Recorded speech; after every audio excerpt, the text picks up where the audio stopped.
అందరూ ఉన్నారు, అందరికీ ధన్యవాదాలండి.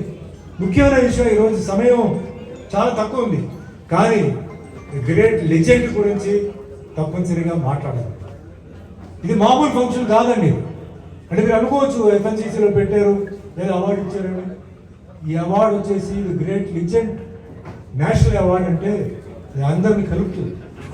ఏదో స్టేట్ అవార్డు కాదు, చాలా విలువైన అవార్డు ఇది.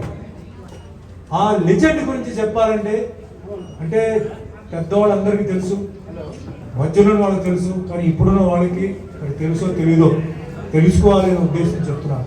ముఖ్యంగా ఫిల్మ్ ఇండస్ట్రీలో ఉంటున్న వాళ్ళు, it can be A producer, can be A director. ఆ మనిషి మామూలుగా పైకి రాలేదు, చాలా కష్టపడి ఆయన ముందు ఎప్పుడో ఆ విలేజ్లో ఉన్నప్పుడు పాలు తీసుకొని వెళ్ళి వచ్చిన మనిషి.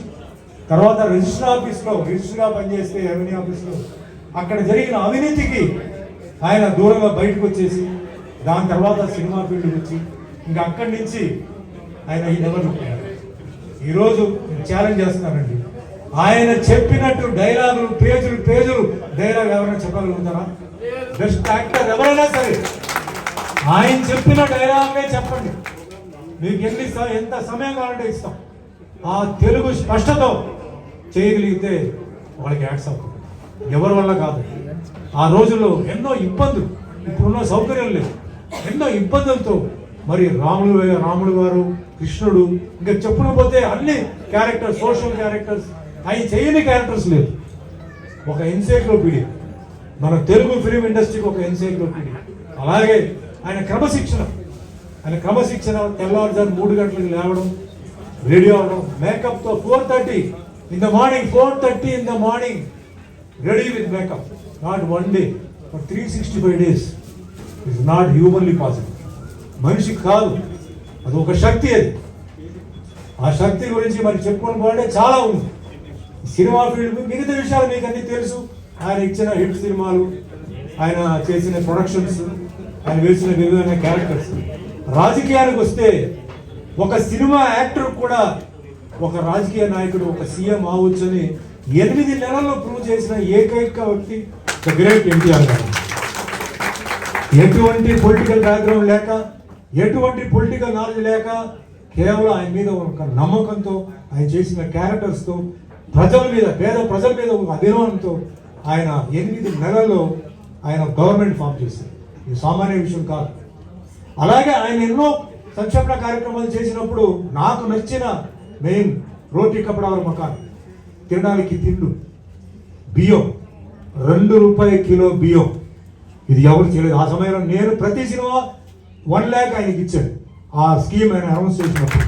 ఎందుకంటే ఎవరి వల్ల కాదు, ఎందుకంటే ఆయన కష్టాలు తెలుసు. ఒక కూలికి ₹5 జరిగితే ₹3 ఆ బియ్యానికి వెళ్ళిపోతే ఇంకా ఆయన ఏం తింటాడని చెప్పి ఆ స్కీమ్ తీసుకొచ్చారు.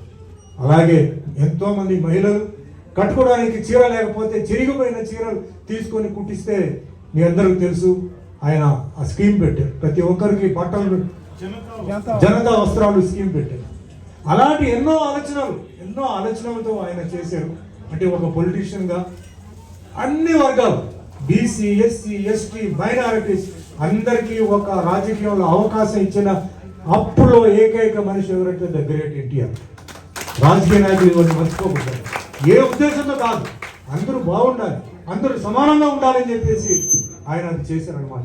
ఇంకా చాలా డెవలప్మెంట్ చేశారు.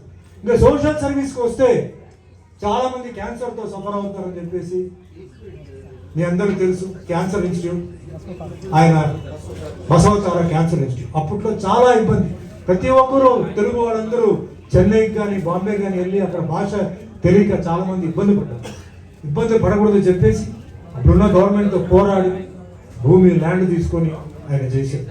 ఇవన్నీ పక్కన పెడితే ఒక ఫ్యామిలీ మ్యాన్, పిల్లలందరికీ మంచి చదువు ఇవ్వాలని చెప్పి మంచి స్కూల్లో వాళ్ళకి, మంచి కాలేజీలో వాళ్ళకి ఇచ్చి పిల్లలందరినీ చూసుకున్నారు. సో ఇంత అన్ని కలిపిన మనిషిని మన లెజెండ్గా చెప్పడం తప్పులేదు. Definitely is the legend.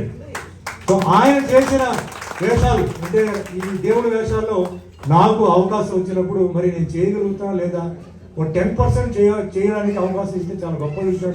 మా తల్లిదండ్రులు ఆశీర్వాదం తీసుకొని చేశాను. అలాగే ఆ భగవంతుడు వెంకటేశ్వర స్వామి అన్నమయ్య సినిమాలో నాకు ఆ మాత్రం పేరు నాకు ఇచ్చారు, గుర్తింపు ఇచ్చాడు.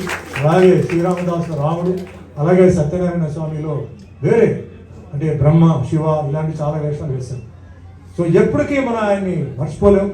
సో అది గ్రేట్ లెజెండ్, ఆయన ఆశీర్వాదాలు ఉండబట్టి ఈరోజు తెలుగు ఫిలిం ఇండస్ట్రీ చెన్నై నుంచి తిరిగి ఇక్కడ రావడానికి కారణం ఆయనే. మన తెలుగు వాళ్ళందరూ ఇక్కడ ఉండాలి, తెలుగు గడ్డ మీద ఉండాలని చెప్పి ఎంతో కష్టపడి ఆయన తీసుకొచ్చారు. సో మనందరూ కలిసి ఉండాలి, రాష్ట్రాలు వేరే వేరే అయినా మనందరూ కలిసి ఉండాలి, మన ఫిలిం ఇండస్ట్రీ ముందుకు తీసుకెళ్ళాలి, అందరూ కలిసి ఉండాలి. ఇక్కడ క్యాస్ట్ ఫీలింగ్ కానీ కమ్యూనిటీ ఫీలింగ్ కానీ ఏది ఉండకూడదు, ఎందుకంటే సినిమా వాళ్ళకి అది లేదు. సో అందరూ బాగుండాలి. ఈరోజు once again I wish all the heroines today who came and took the awards.